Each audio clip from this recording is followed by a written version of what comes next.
Mm, mm, mm, mm. Ladies and gentlemen, all rise. Yam the Geek High Lord has returned. Hi guys. Uh, Back. Like I said, how's everybody doing? Um,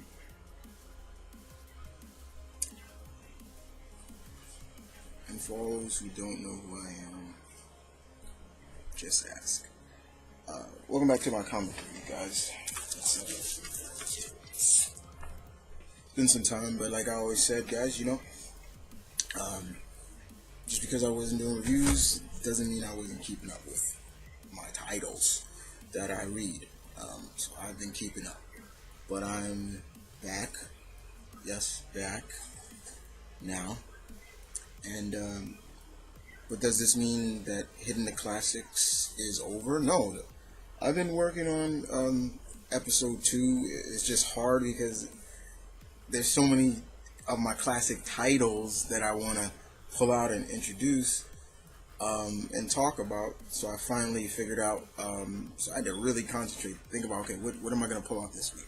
So I finally figured out what I'm going to pull out for episode 2 of Hitting the Classics.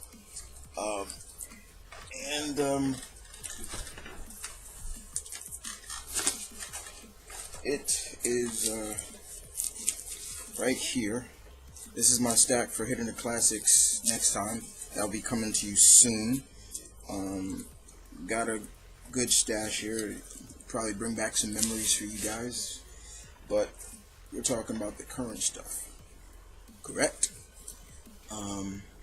And I appreciate everybody who continue to subscribe to this channel. And like I said, I did finally put up the review of Akuma Origins. Finally, I finished that graphic. That was really good. So I'm all caught up now. So now I have a pretty decent stash. Not really, as you can see, I got a pretty decent stash. Not really into everything that's been coming out of DC with the whole Future End stuff. I'm not really feeling it too much. But occasionally there are some titles that interest me. And for example, the Aquaman I thought was really good. I mean, why? I don't get it. I was just like, it was good, but then I'm like, Arthur, why would you fucking cheat on Mira? Why would you cheat on Mira? Really? Like, and in that book, basically, what's that old saying? Hell have no fury. That's a woman scorned. And Mira was scorned. And you don't screw with a woman who has hydrokinesis. Yeah. Anyway, but this week I did pick up 2 Future End titles that did interest me. So I have 2 DC, a couple of indies, and the rest of Marvel. So we're going to kick it off in DC, if you don't mind. And we'll start it off with none other than Future's End, Birds of Prey, one shot. Christy Marks does the writing, as always. So why'd you pick this up, Chris? You may ask yourself. I am a big supporter of Black Canary. I love me some Dinah. I love her. And I have stuck with the Birds of Prey title series. Even though I just didn't like the direction it went once Marks took over, but I stuck with it. But anyway, this was basically what I expected it to be. When I saw like a little bit of a synopsis of what it was, and I figured what it was. I'm not saying it was bad, but it was just I figured it out. So basically, somewhere down the line, years later, 5 years, 2 years later, Dinah takes over the League of Assassins from Ra's al Ghul, and she took it to burn, to destroy it, and rebuild it as her own. And pretty much what she did was she takes the League and she turns it into something good, calling it the Red League. And a little bit looks like the Hand, because her agents look like hand ninjas, I'm not even joking. And she leads this group that are nothing but women. All her members are female. And what they do is fight injustice and corruption throughout the world. And it happens to be in Gotham right now. They're dealing with human trafficking. And Dinah does make contact with someone she hasn't seen for years, an old friend of hers, who isn't, let's just say, she isn't the same anymore. And that person was Barbara Gordon, aka Batgirl, or I'll explain it later in the next. But she meets her up again, and it's just like it's different worlds now. They're not the same as they used to be, but they're still friends.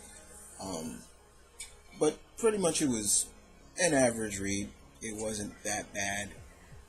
Nothing really spectacular. It was totally, I figured it out like the synopsis of the whole series. But yeah, I'm just trying to, I wish they had really went into detail of how,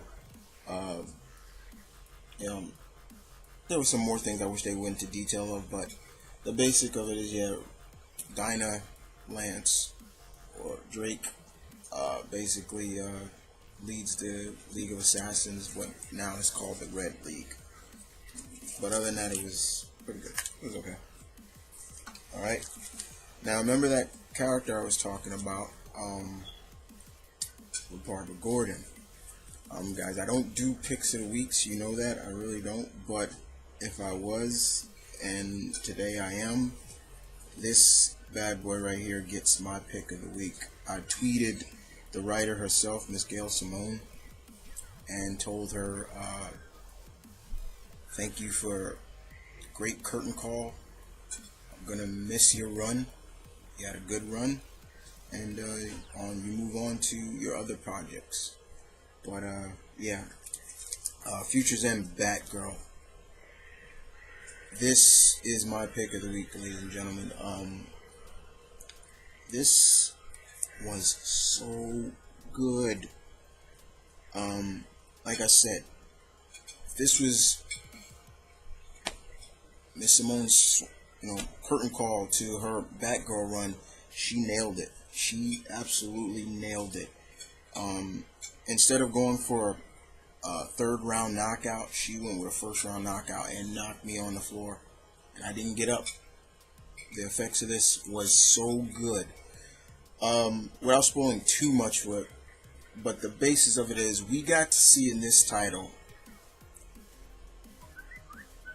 3 generations of Batgirl. So we got to see Stephanie, Cassandra, and Barbara. We got to see the second Batgirl being Barbara Gordon. Yes, people, she's the second Batgirl, she's not the first. We got to see the third, Cassandra Cain, the fourth, Stephanie Brown, and we even got to see a new Batgirl, which I will spoil who it is. Lucius Fox's younger daughter. That threw me for a loop. I was like, oh, that is so cool. Tiffany. And they operate as agents of the Beast. This, I'm not going to spoil, once again, not too much. But the bottom line is, the beginning, Gail, oh my God. What you did in the beginning of this title, I could understand why Barbara turned out the way she did later and who she gets trained by later on. Oh my god. Also, what she did before that. In this title, she literally said she did something that not even Batman could do. She took out 70% of Gotham's underground, criminal underground. She eliminated it.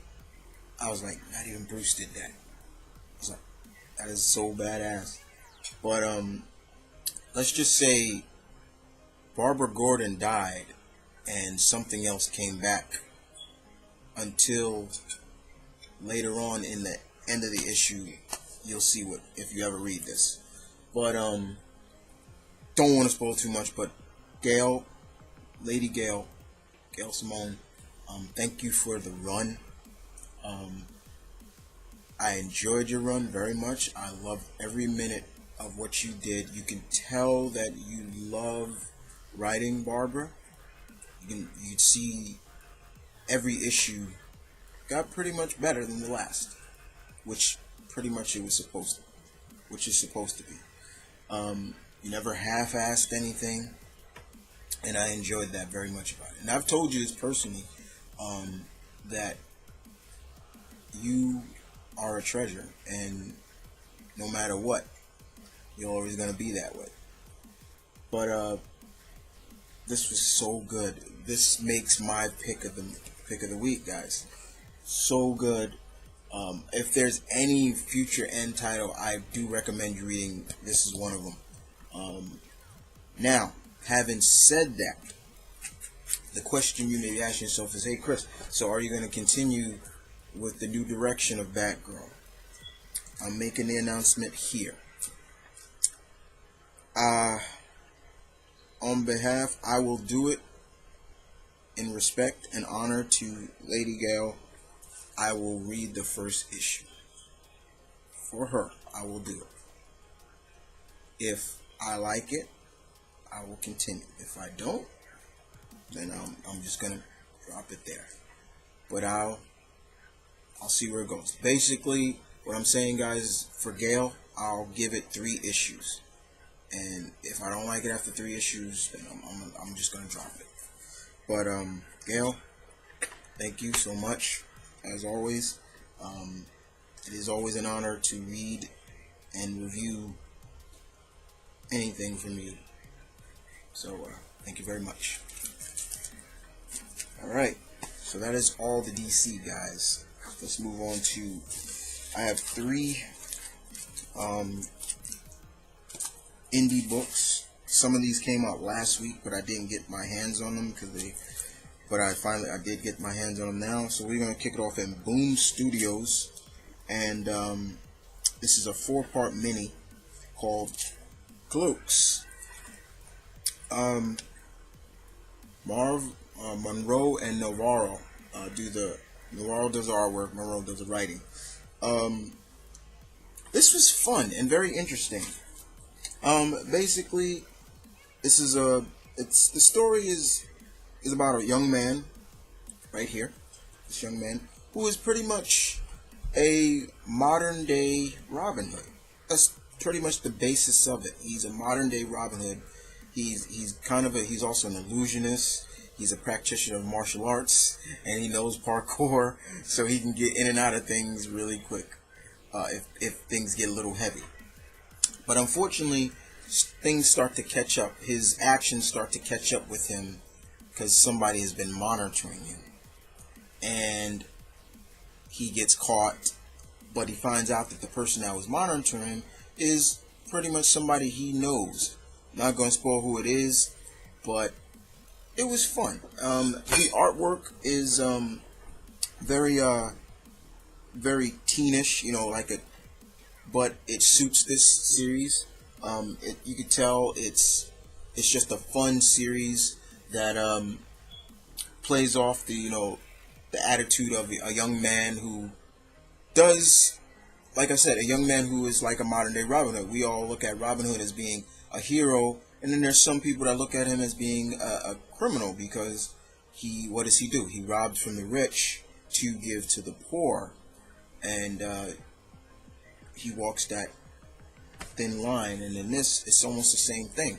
But I very much enjoyed it. I'm going to continue to read this. There's only 3 more parts to this mini, but I thought Cloaks was good. So and it's been a while since I read a Boom title, so this was good. This was good to read. All right, so we move on to Dark Horse, and this is another miniseries. It's a 5-part miniseries, and it's called Concrete Park. This is written by co-written by Tony Puryear and I believe the actress Erica Alexander. For all those who maybe recognize that name, you probably remember her from playing Cousin Pam on The Cosby Show, playing Maxine on Living Singles.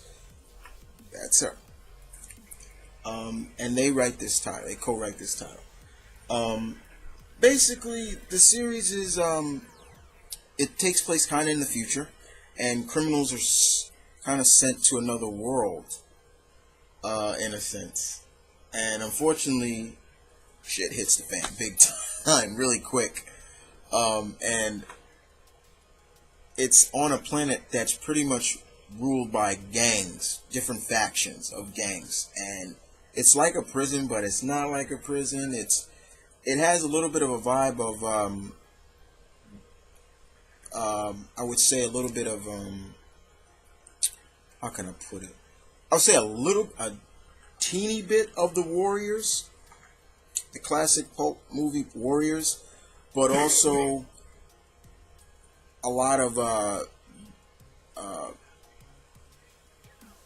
Escape from New York and Escape from LA, Kurt Russell's Snake Plissken movie. But it was very interesting. I will let you know right now, this very explicit in terms of themes and dirty words. But the artwork was really very intriguing, very good. A lot of curves, if you know what I mean. I'm talking a lot of curvy women in this. A lot of different factions. And it also, I would say, also has a little bit of a little Judge Dredd in there, because they're like a lot of like high advanced monitor systems in there, I would say. But I very much enjoyed it. I'm looking forward to finish reading it. I love it. Respect. RSPCT. But yeah. Some of the characters, this is Lucia right here on the cover. She's like one of the main characters in there. And like I said, curves, yes, indeed. Not even joking about that. All right, last indie book, and it's been good since issue 1, and I've tweeted Mr. Rucka himself and told him it was like another home run, and that's none other than Lazarus, number 11. This book has been just so good. Been loving every minute of it. And basically what's been going on, if you haven't been reading it, the world is broken up into different families. They have a different part of the world, their territory, the people that occupy it are their responsibility, things like that. Each family has a genetic engineered fighter or weapon called a Lazarus, and one of the main Lazarus is Forever Carnell. And there's been some differences in her family. For example, one of her brothers betrayed her, the whole family, as well as she's gotten a message saying that she's not really a part of the family that she works for. So it's playing things with her head. But in this issue alone, we get to see that Forever's brother, one of her brothers, her brother Jonah, was captured by another family. I remember the family called them the Hoke. Pretty much Their Lazarus, as you can see right here, you can't really see her, but she's cloaked in red. She comes to deliver the message that we have him and we're willing to make, trade and everything like that. So Forever comes to meet up with the other Lazarus, and it goes from there. But Forever's father decides to call a conclave, conclave, which is like a meeting with all 16 families, and it's like a gathering. Each family is to bring their Lazarus, some of their representatives, and things like that. I believe it's supposed to be almost like non-violent, but you never know sometimes. But they only do this in certain times and certain needs. So a gathering, all the 16 families that rule over this world is coming. But this was really good. Forever is really, she's still loyal to her family, but she's in the back of her mind, very much in the back of her mind, she's confused as well, for wondering if that message that she got is really true. And she's even talking about it with the rest of her brothers and sisters, and they're telling their father about it, and their father saying like somebody's messing with it, so find out who it is, and take them out. But yeah, Rucka and Lark's artwork is really good and intense in this. Like the way he draws Forever, you can literally look at. She is not a woman that you will take lightly. She is very physically capable of handling herself. She looks like, she's got abs of steel. Like you can just see, like she's like, basically she looks like one of the fitness models, and you're just like, you wouldn't want to mess with her. And it's true, you wouldn't want to mess with her. The Lazarus has been good. So we move on to Marvel, and I got 6 Marvel titles for you guys. Alright, let's kick this off, shall we?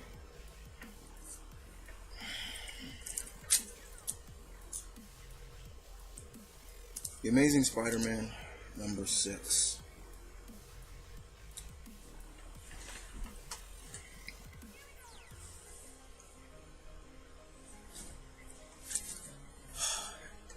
This really pains me to say this, guys, because this guy right here, for any other superhero or heroine, is my number 1. And it pains me that his title is just like, in opinion, this is just my opinion right now, borderline garbage. Mr. Slott, honestly, sir, pass the torch. Your time is done. It's over. New creative team, please. Now, I know there's some people are saying, well, Slott's run has been great. You know what? And that's your opinion. But then you also got to look at it also from, is that an opinion, or is that just you playing a little favoritism? Because as of right now, this is utter garbage. Yes, I said it. What they are doing to Black Cat, atrocious. This whole Silk thing, I am not really fully on board with.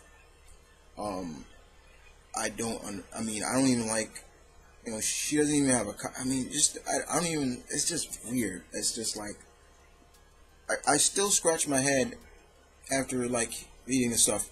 How is it that she got bit by the same spider as Peter, but her whole power set works on a different level? I'm like, that don't make any sense to me. I still don't understand that. The one thing I will say that I'm kind of alright is the fact that they cured Electro. Yeah, I'm spoiling, guys. Yeah, they depowered Electro. He is no longer Maxwell Dillon is no longer Electro. He is just a normal man now.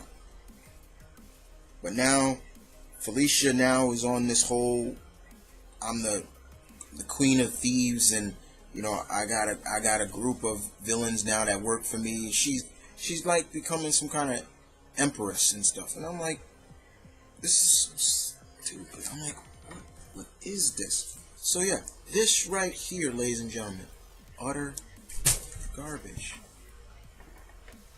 Get him off the book. It's done. It's over. I'm begging you. Slot. It's over. You're done. End it.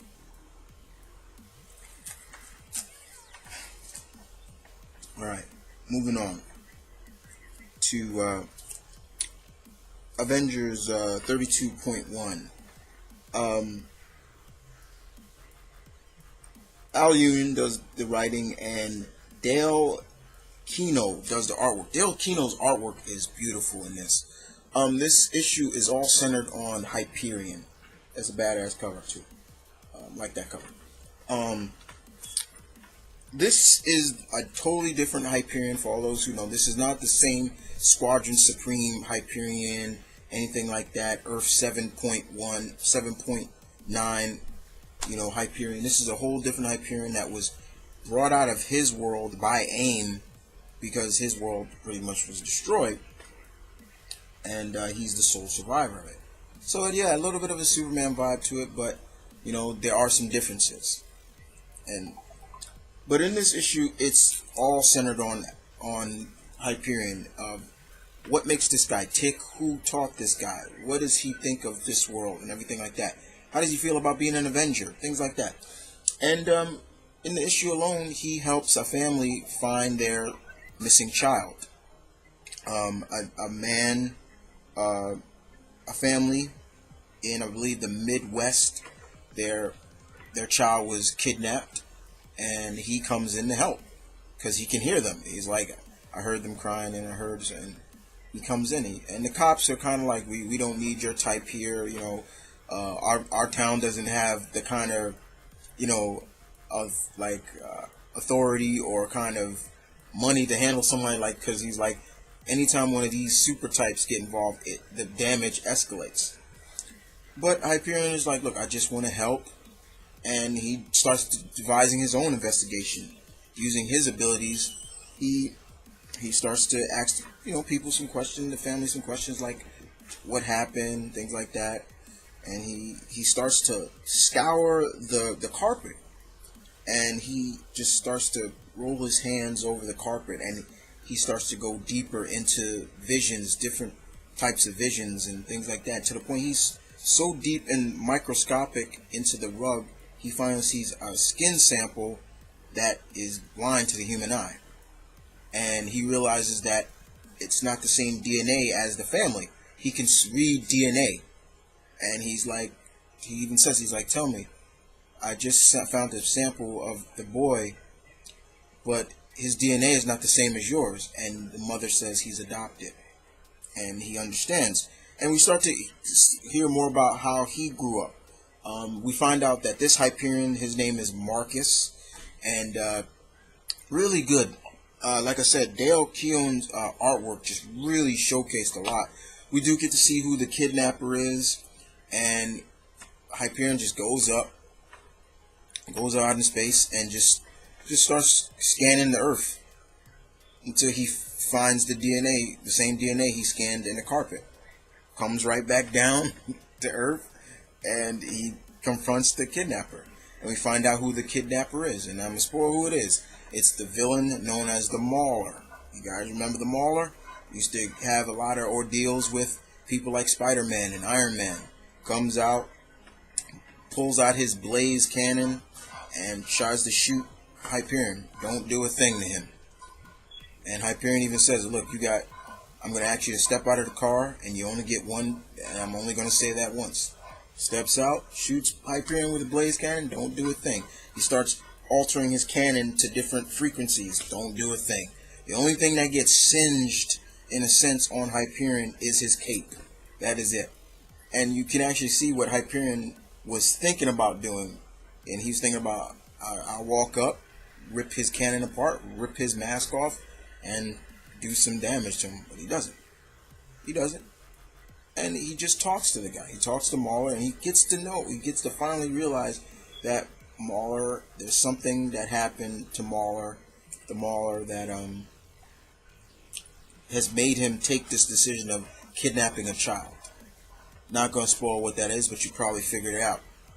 And like I said, this type of storytelling has been done before, but it was really good storytelling, and kind of getting to know more about this Hyperion. But a very good tale from Al Ewing. I enjoy Al Ewing, his writing. I do love him on Mighty Avengers. That's been really great. And like I said, Dale Keown's artwork is fantastic. I would love to have him be artist for Spider-Man, because I can't take. This was really good. But you cannot admit that it's been damn pretty good. The first issue was good, surprisingly good, and the second issue didn't fail. By the way, guys, if you any of the Marvel books, if you want the free digital copy, just ask me and I'll give it to you. Anybody, I gave away the digital copy to a friend already, and I gave away the digital copy to a bro of mine, the part 1 and this one. I gave the digital copy of Death of Wolverine, number 2 of 4. Charles Soule, like I said, I read the first issue, was very intriguing to me. A lot of winks and hints of people who have been an influence in Wolverine's creation. It's really good. And this delivers too. I love Steve McNiven's artwork. I've always have.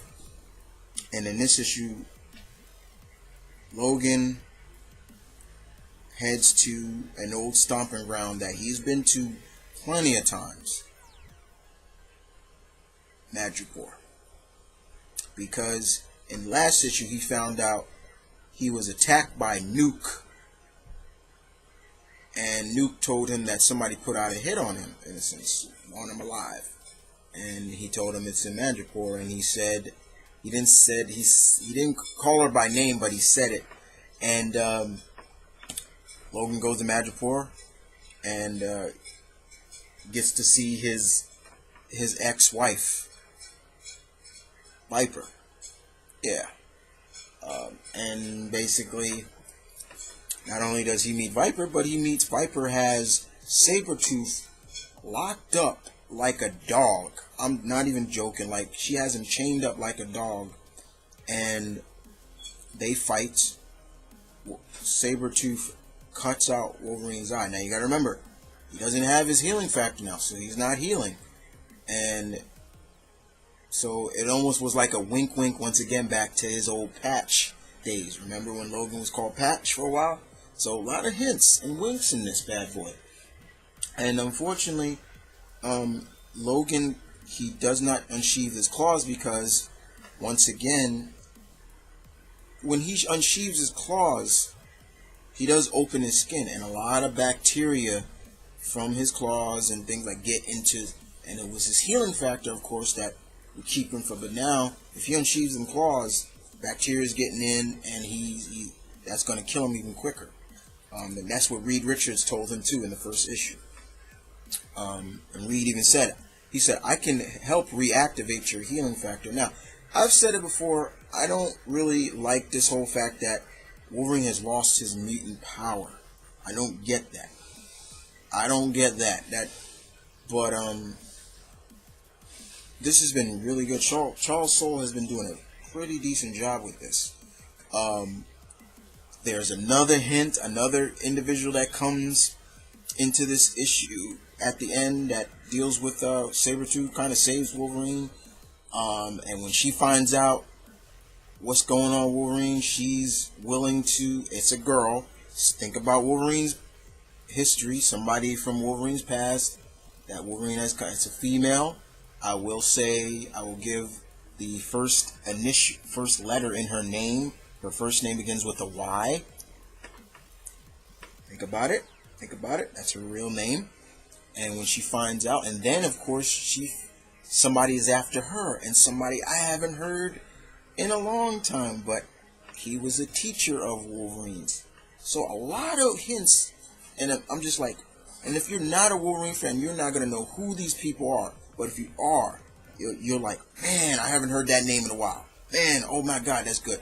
But it's the ending that really just made me like, yes, I was hoping we would see this person, and I'm gonna spoil who that is. I'm sorry, but before that person was about to take out Wolverine after saving him, Wolverine gets some aid from somebody he cares for very much, respects, and was a sidekick to him for a while.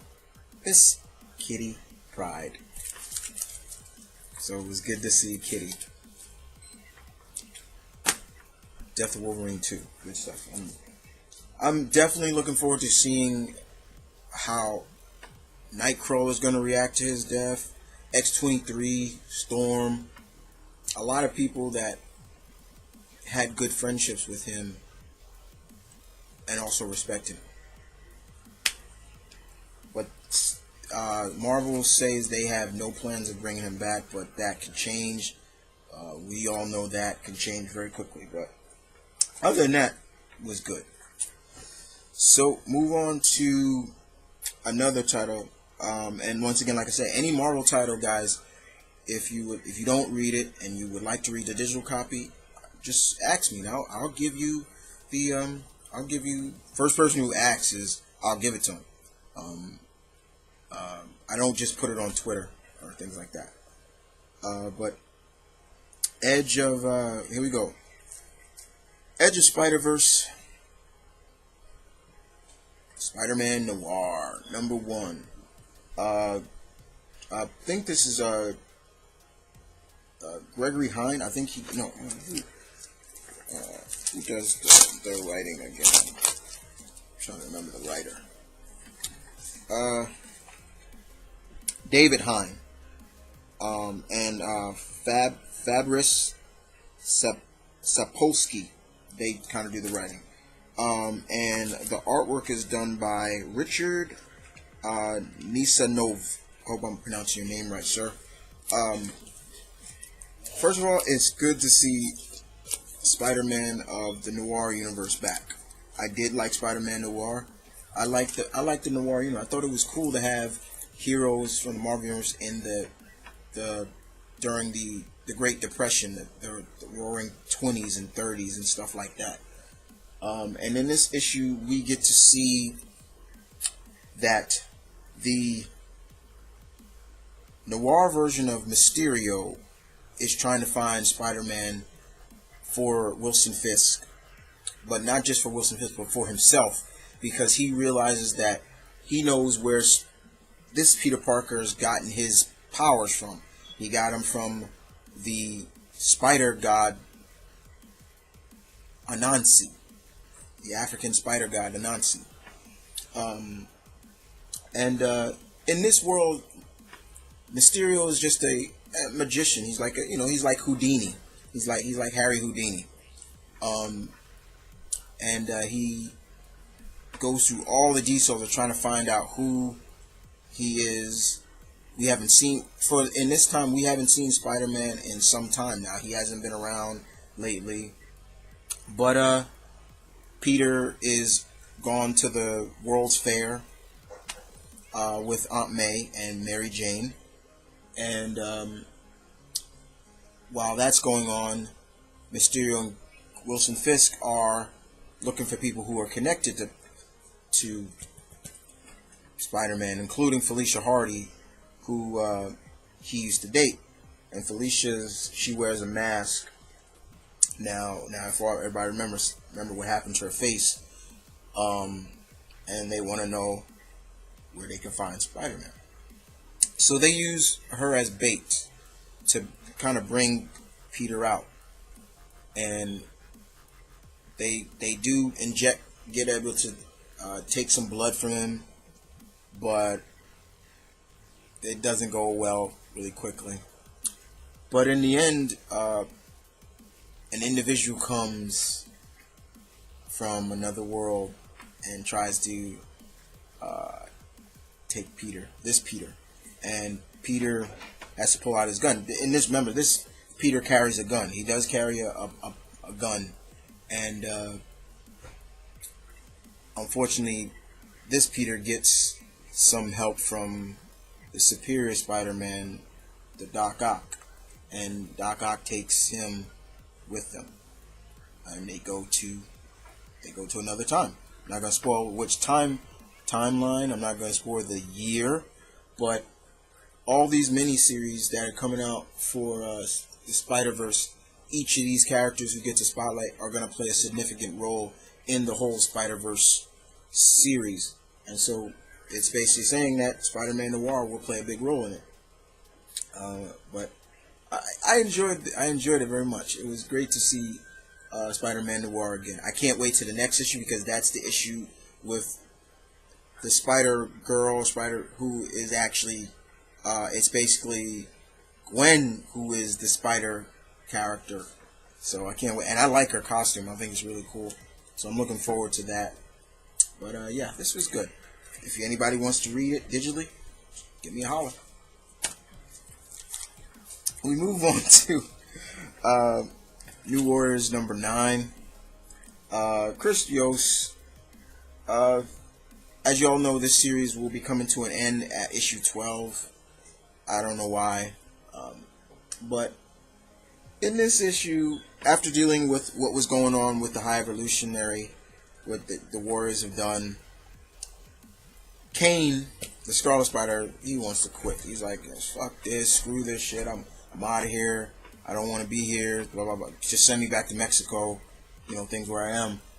And they leave him in the one place he never thought he'd come back to, Houston, Texas. And he and Justice are left in Houston because Justice wants to talk to him. He's like, look, sorry about all that noise. That's Malcolm in the kitchen. He's like, why do you want to leave? Hummingbird, Arrestley, she's good here. You should stay. Trying to get Kane to stay. Little did we know before that, at a basketball game, which they don't really say literally is the Houston Rockets, but we can tell that's who it's supposed to be. Their mascot gets hit with some kind of space meteor, and he becomes the bear known as Choke the Bear, becomes this giant-sized, superpowered mascot bear.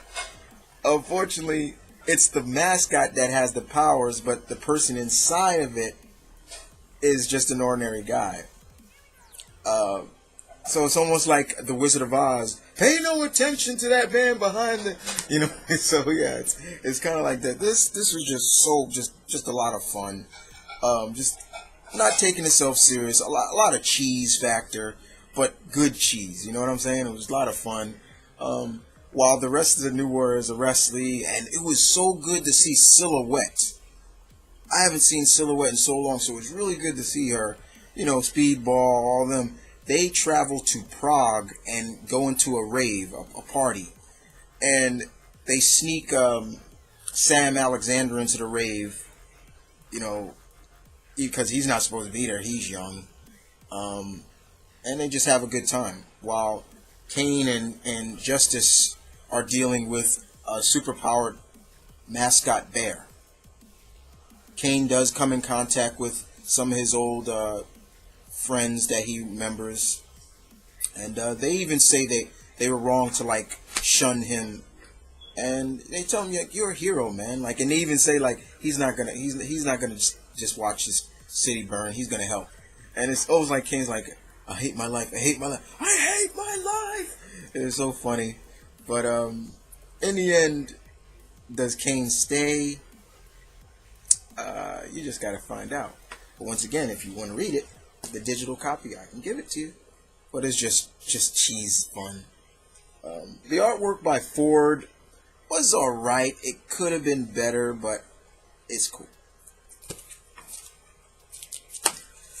And last but not least, we're going to Mr. X-Men himself, Mr. Chris Claremont, and none other than Kurt Wagner, Nightcrawler number 6. I have been liking the Nightcrawler series very much, and in this issue, Kurt and the young mutant Rico, aka Scorpion Boy, that Kurt has become really good friends with, go off to are assigned a mission by Storm to investigate a new mutant. She's very smart, and she has the ability, like, she can take probable molecules and, like, alter them, and I believe, like, make them into, like, avatars, because we see them do it and things like that. But unfortunately, the place where she is being held, or not being held, but she's there on free will, gets attacked by the Crimson Pirates, Killigan and his Crimson Pirates. So Kurt and Scorpion Boy come in and help out and things like that. And the funniest thing I thought was funny was when Scorpion Boy is young, so he's really scared. He's like, I'm scared, Mr. Wagner. I don't want to, And Kurt's just like, look, I promise you, I won't let anything happen to you, but we have to help these people. And he comes down, and Scorpion Boy does. I mean, he is literally a humanoid scorpion boy. He looks like a scorpion, just kind of a little different. Like he walks on 6 legs. He's got a scorpion tail. He's got the pincers and kind of like an elongated snout with the little, pincers here as well. But he truly starts to come into his own character here. We see him really help out, and he saves a lot of the scientists that the Crimson Pirates are trying to attack and things like that. And the ending ended with the typical, the heroes come out the end, save the day. And you would think, because he looks like a humanoid scorpion, people would look at him scared. No, people are like, he's here to help, and he even gets a kiss from the girl, so it was really cool. This was really just a great one-shot story, Mr. Claremont. Nothing real special, but it was just good, all-around fun. Very much enjoyed this too. And it's like I said, it's good to have the original Kurt back. I missed the Blue Devil. I missed the Elf. But it's good to have him back. I wish he changed his costume though. I really wish he went back to his uncanny costume before he died. Remember that look he had? I thought that was a nice look, but he's back to his classic. But I guess because it's Chris Claremont, Mr. Claremont, this is how he will always remember him, with this look. But it's cool. Very good indeed. So there you have it, guys. My review for this week. I will be back next week with the next episode. As always, I'm sorry. I don't really apologize for what I talked about with Amazing Spider-Man 6. I don't. And that pained me to say that too. But it as of right now, is exactly what it is. It is garbage. Get him off the book. Edge of Spider-Verse can't come any quicker for me, because I think it's highly time for a new creative team for Spider-Man. And I'm not talking about rebooting him, and I'm talking about changing just try to change some things that Slott did that was not necessary. To me, changing Black Cat into this whole Queen of the Thieves or new Empress thing was not necessary. You know, it's ridiculous. Not at all. But don't stay tuned, guys, because Hitting the Classics Part 2 will be coming soon. So you guys can gather around and just we can just go down memory lane with some of the Hitting the Classics. Like I said, I finally was able to pull out the 12 titles I will talk about in that episode. Here they are, right here.